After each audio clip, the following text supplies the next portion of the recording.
Now, Bacuri butter is an interesting butter. Bacuri butter is high in oleic acid, which is good for helping to lock in moisture. It helps prevent breakage, which contributes to length retention.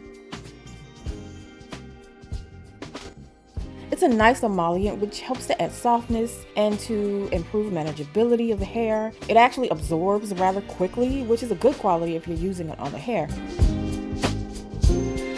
It has a chocolate color and a very distinct scent, which can easily be masked with simple essential oils or fragrances. Bacuri butter absorbs quickly but can stain if not handled with care.